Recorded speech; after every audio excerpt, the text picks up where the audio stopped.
जैसा कि पिछले एपिसोड में हमने देखा था, युआन कोंगे के पास में वह बुलेट आती हैं तो वह उस बुलेट को रोकती हैं और डर और गुस्से के साथ कहती हैं, कैसे ये अनोइंग बग्स है, इन सभी को मैं नहीं छोड़ूंगी। युआन कोंगे इस वक्त हवा में ऊपर से अटैक कर रही थी। वह अपनी टोर्नेडो तूफान वाली अटैक को करती हैं और कहते हैं कि क्या तुम्हें ऐसा लगता है कि तुम सब मेरे सामना कर सकते हो? तुम सभी ने मुझे इतना कमजोर समझने की गलती की है, तुम्हें मरना होगा। बहुत सारे लोग जोंग के पीछे आ चुके थे ताकि उस बवंडर के अटैक से बचा जा सके। युआन कोंगे के लिए मेन खतरा जोंग और क्यूगामिंग बन रहा था, इसलिए उसने टोर्नेडो का जो मेन अटैक हो रहा था वह क्यूगामिंग और जोंग की ओर कर रही थी। इसलिए जोंग के आसपास के जो कुछ लोग थे उन्हें टेलीपोर्ट कर दिया और उन्हें थोड़ी दूर पहुंचा दिया थोड़ी देर के लिए, ताकि जोंग तो खुद को प्रोटेक्ट कर सकता है, लेकिन उनके आसपास में ज्यादा लोग रहेंगे तो वह अपने सामने डायमेंशन का शील्ड बना करके सभी को नहीं प्रोटेक्ट कर पाएगा। और जैसे ही वे सभी लोग चले गए और जोंग के आसपास में आकर के बड़े बड़े पत्थर भी गिरने लगे। जोंग के पास में शील्ड था, वह तो बच गया था, लेकिन क्यूगामिंग नहीं बच पा रहा था। वह टोर्नेडो अटैक क्यूगामिंग को टारगेट करते हुए उसकी तरफ बढ़ रहा था। वह समझ चुका था कि मेरे पास जोंग की तरह डिफेंस पावर नहीं है, इसलिए हमारा काम तमाम हो जाएगा। लेकिन तभी क्यूगामिंग चौंक जाता है। वह सामने देखता है तो डिप्टी कैप्टन बाइली, जो कि इस वक्त बवंडर को चीरते हुए उसके पास पहुंचने वाले थे। क्यूगामिंग भी चौंक जाता है। वह कहता है कि कैप्टन आप यहाँ पे क्यों हैं? युआन कोंगे इस वक्त क्यूगामिंग को सबसे बड़ा खतरा समझ रही थी और दूसरा जोंग को, लेकिन क्यूगामिंग के पास में डिफेंस नहीं था तो इसलिए वह उसे पहले टारगेट बना रही थी। डिप्टी कैप्टन बाइली क्यूगामिंग को ज्यादा कुछ नहीं कहते हैं और उसे सीधा पकड़ते हैं और पकड़ने के बाद उसे बवंडर को चीरते हुए वहां से निकल जाते हैं। युआन कोंगे डिप्टी कैप्टन बाइली को इस तरह से बचाव करते हुए देख करके शौक में थी। वह कह रही थी कि जांच टीम की कैप्टन से ये उम्मीद की ही जा सकती है, चलिए देखते हैं कि आप मेरे कितने अटैक्स को रोक सकते हैं। दूसरी तरफ जोंग अपनी डिवाइन पावर से फिर से अटैक करता है। युआन कोंगे जब देखती है कि उसके पास में अटैक आ रहा है, वह अपनी निर्वाणा पावर का इस्तेमाल करती है ताकि जोंग की अटैक को रोका जा सके। दोनों की पावर आपस में टकराने के बाद वहां पे बहुत बड़ा ब्लास्ट होता है। युआन कोंगे के लिए इस वक्त सबसे ज्यादा बड़ा खतरा जोंग ही था। जोंग एक बार में ही उसे खत्म कर सकता है। तभी जोंग अपनी टीम के लोगों से कहता है कि आप लोग यहाँ से निकल जाएं। अब जो फाइट हो रही है वह आप लोगों की लेवल से ऊपर है और आप लोग यहाँ पे कोई सपोर्ट नहीं कर पाएंगे। टीचर लियान भी इस चीज को समझ चुकी थी। ये फाइट कोई हैंड टू हैंड बैटल नहीं है और जोंग को हम लोगों को भी प्रोटेक्ट करना पड़ रहा है। टीचर लियान भी अंकल चुनली को कहते हैं कि चलो चलते हैं, और दिखाया गया कि हुआ अपनी बड़ी सेफ में आ जाती हैं और सभी बैठ जाते हैं हुआ के पीठ पे। हुआ अपनी पीठ पे बैठा करके सभी को सेफ स्थान पे ले जाने के लिए निकल जाती हैं। जोंग एक नजर बैटलफील्ड में देखता है। वह देखता है कि सारे टीम के लोग, जांच टीम, जियो, डिंगाई और जिंगटियान, सभी बैटलफील्ड में योद्धा की तरह फाइट कर रहे थे। और दिखाया गया कि केन अपनी फ्लोटिंग कैनन का अटैक कर रहा था। वह अपनी पावर को बढ़ाने के लिए अपनी हेल्थ का भी सेक्रीफाइस कर रहा था। वे सभी युआन कोंगे को किसी तरीके से भी मारना चाहते थे और इसी तरह से और भी टीम के लोग, जैसे कि जियो अपनी फायर एबिलिटी के साथ में वह अटैक कर रही थी और डिंगाई अपनी आइस की एबिलिटी के साथ युआन कोंगे पे अटैक कर रहा था। बाकी सारे लोग वह समझ चुके थे कि हम लोगों के अटैक से युआन कोंगे तो नहीं मारी जा सकती, लेकिन हम लोगों के अटैक करने की वजह से वह डिस्ट्रैक्ट हो सकती हैं, जिसके वजह से जोंग को अटैक करने का मौका मिलेगा और वह एक अटैक में युआन कोंगे को मार सकता है। युआन कोंगे भी जोंग को देखती हैं और वह समझ चुकी थी कि यह मुझे मारने के लिए मौका ढूंढ रहा है। युआन कोंगे कहती हैं कि हमें आप लोगों के साथ ज्यादा खेलने का वक्त नहीं है, आप लोगों का ये संघर्ष ज्यादा कुछ काम नहीं आएगा। तभी युआन कोंगे एक डिसीजन करती हैं कि इन सभी को एक ही अटैक में मार देना चाहिए। इन लोगों को ज्यादा वक्त देने से हमारे लिए खतरा हो सकता है। वह अपनी आंखों से एक तेज चमकदार रोशनी निकालने लगी, जिसके वजह से आसमान में एक सूरज की तरह बहुत ही ज्यादा रोशनी होने लगा। युआन कोंगे अपने डिस्ट्रक्शन पावर को उसके पूरे लिमिट तक पहुंचा दिया। वह ताकत जो सब कुछ बर्बाद कर देने के लिए काफी थी। जितने भी लोग थे वे सभी समझ चुके थे ये कैप्टन बियान की वह फेमस पावर है। वह अपनी पावर से हजारों लाखों ज़ॉम्बीज को मार चुके थे। बाकी सभी लोगों को अपनी मौत सामने नजर आने लगी। कैप्टन बाइली इस वक्त बिजली की रफ्तार से अपनी दोनों हाथों में केन और क्यूगामिंग को पकड़े हुए भाग रहे थे और सभी से कहते हैं कि जितने जल्दी हो सके बैटलफील्ड से निकल जाओ। दूसरी तरफ जोंग भी समझ चुका था कि ये बहुत बड़ा अटैक होने वाला है। वह अपनी फुल पावर के साथ अपनी डायमेंशन को ओपन करता है। जोंग अपने सामने में प्रोटेक्शन के लिए एक बहुत बड़ा डायमेंशन गेट खोल देता है और कैप्टन बाइली चांकिंग इस वक्त बहुत ही तेजी की रफ्तार से दोनों को पकड़े हुए जोंग की तरफ जा रहे थे। लेकिन इस युआन कोंगे की अटैक की वजह से बहुत सारे सैनिक थे जो कि भाग नहीं पाए। वे सभी इस तेज रोशनी के साथ तुरंत गायब होने लगे। उनके बॉडी पार्ट्स तुरंत धूल और डस्ट में कन्वर्ट हो चुके थे। लेकिन जोंग के साथ ऐसा नहीं हुआ। उसके एब्सोल्यूट डिफेंस के वजह से वह इतने हाई लेवल के अटैक पे भी सर्वाइव कर चुका था। जोंग भी इस चीज से कंफर्म नहीं था। वह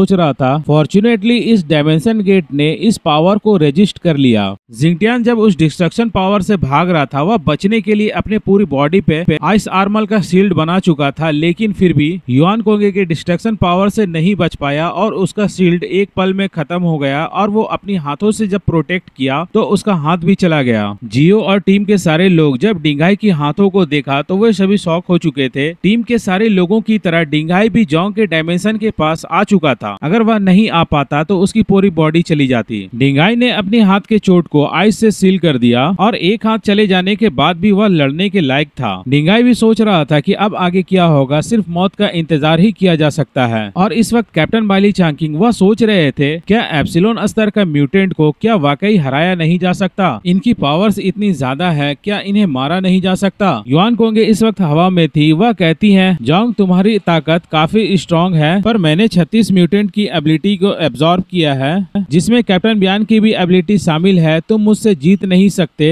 वह जोंग की तरफ मुस्कुराते हुए देखती है और कहती है कि मुझे तुम्हारी एबिलिटी को भी एब्जॉर्ब करना है, तुम्हारी एबिलिटी को भी पाने की चाहत है। जोंग युआन कोंगे की आंखों में देखता है, उसके चेहरे पे साफ चिंता की झलक नजर आ रही थी। जोंग समझ चुका था ये साफ मुझे टारगेट बना रही है, अब या तो फिर ये रहेगी या तो फिर मैं रहूंगा। जोंग इस वक्त सभी टीम के लोगों से कहता है, अब वक्त आ गया है, अपनी पूरी जान लगानी पड़ेगी। जो भी सीक्रेट पावर सीक्रेट आइटम बचा है सब यूज कर लो, वरना हम लोग सरवाइव नहीं कर पाएंगे और यहीं पे मारे जाएंगे। केन उस वक्त जोंग को कहता है कि ये बात तुम्हें कहने की जरूरत नहीं है, लेकिन फिर भी वह अपने मन में एक बात को दबा कर रखा था। वह मन में सोचता है कि भले ही हम लोग अपना पूरा प्रयास कर ले, लेकिन इस लेवल 5 एप्सिलॉन से हम लोग जीत सकते हैं। जोंग सभी से मोटिवेट करते हुए कहता है कि लड़ने के बाद ही हम लोग यहाँ पे सरवाइव और बच सकते हैं, और नहीं तो मौत हम लोगों की निश्चित हो ही जाएगी। और युआन कोंगे का नेक्स्ट अटैक आने में देर नहीं आया। उन सभी के जमीन के नीचे से बर्फ टूटने लगी। वे सभी सोच रहे थे कि अब कौन सा अटैक आ रहा है। बर्फ के नीचे से ठंडी स्पाइक, कांटे भरी स्पाइक उन सभी के शरीर में आकर के लिपटने लगे। स्पाइक्स किलो की अटैक होने लगे। ये सभी फ्रॉस्ट कवर अटैक, जो कि इससे बचना बहुत ही मुश्किल था। ये स्नो वर्शिप सेक्ट के एक प्रीस्ट डाइमे की एबिलिटी थी, लेकिन यह एबिलिटी उसके पास में उतनी ज्यादा कारगर नहीं थी। लेकिन जब युआन कोंगे के पास में आया तब वह एबिलिटी बहुत ही ज्यादा कारगर और इफेक्टिव बन चुका था। जोंग तो वहां से डायमेंशन गेट बना करके एक पोर्टल बना करके निकल चुका था। केन ने डिसीजन किया कि वह अपनी पावर को मैक्सिमम लेवल तक यूज करेगा। अचानक उसकी मेंटल एनर्जी बहुत ही ज्यादा बढ़ चुकी थी। इस मेंटल फोर्स ने उसके शरीर को पूरी तरीके से लपेट लिया। वह तेजी के साथ आसमान में उड़ने लगा और इन्वेस्टिगेशन टीम के मेंबर्स और कैप्टन बाइली चांकिंग ने जब इस चीज को देखा तो उनके चेहरे उदास हो गए। केन का फ्लोटिंग कैनन का अटैक वह डायरेक्ट मेंटल एनर्जी का उपयोग करता है, और अगर वह हद से ज्यादा उस पावर का इस्तेमाल करता है तो उसकी लाइफ कम हो जाएगी, उसकी जिंदगी की उम्र कम हो जाएगी। युआन कोंगे केन की पावर्स देखने के बाद वह सोच रही थी कि एक और मुसीबत आ गया। केन की पावर इस वक्त लेवल 5 एप्सिलॉन स्तर तक पहुंच चुका था। वह बहुत ही इविल टाइप से हंसता है और कहता है कि हाँ कुतिया मर जाओ। केन को किसी चीज की परवाह नहीं थी। वह अपनी मेंटल एनर्जी को पागलों की तरह जलाना शुरू कर दिया। वह युआन कोंगे के तरफ फ्लोटिंग कैनन का अटैक करता है और कहता है कि कैप्टन बियान अपनी जान की कुर्बानी दे सकते हैं, तो फिर मैं भी तुम्हें मारने के लिए अपनी जान की कुर्बानी दे सकता हूँ। वह अपनी ग्लोइंग एनर्जी बॉल के साथ युआन कोंगे पे अटैक करना शुरू कर दिया। इस बार केन की अटैक और उसकी पावर एक अलग ही लेवल की नजर आ रही थी। वह अपने हाथों को ऊपर करता है, एक बहुत बड़ा एनर्जी बॉल को तैयार करने लगा। इस बार का अटैक एक डिस्ट्रक्शन फोर्स के साथ था, जबकि ऐसा लग रहा था कि ये सब कुछ तबाह और बर्बाद कर सकता है। जोंग को इस वक्त मौका मिल चुका था। वह अटैक करने के लिए युआन कोंगे के ठीक पीछे चला गया। वह समझ चुका था कि एक फाइनल अटैक देना है और इस युआन कोंगे को मार डालना है। तभी जोंग अपना अटैक शुरू करता है। वह अपना टारगेट को लॉक कर चुका था। युआन कोंगे को फिर से खतरा महसूस हुआ। वह डिस्ट्रक्शन पावर को फिर से एक्टिवेट किया। वह इनहेलेशन की पावर, वह डिफेंस करने के लिए कैप्टन बियान की पावर को इस्तेमाल करना शुरू कर रही थी। दो टॉप लेवल का अटैक युआन कोंगे के पास आने की वजह से वह भी अपनी फुल पावर से अटैक को डिफेंस करना चाह रही थी। इन सभी की पावर्स आपस में टकराने की वजह से वहाँ पे एक तेज धमाका हुआ।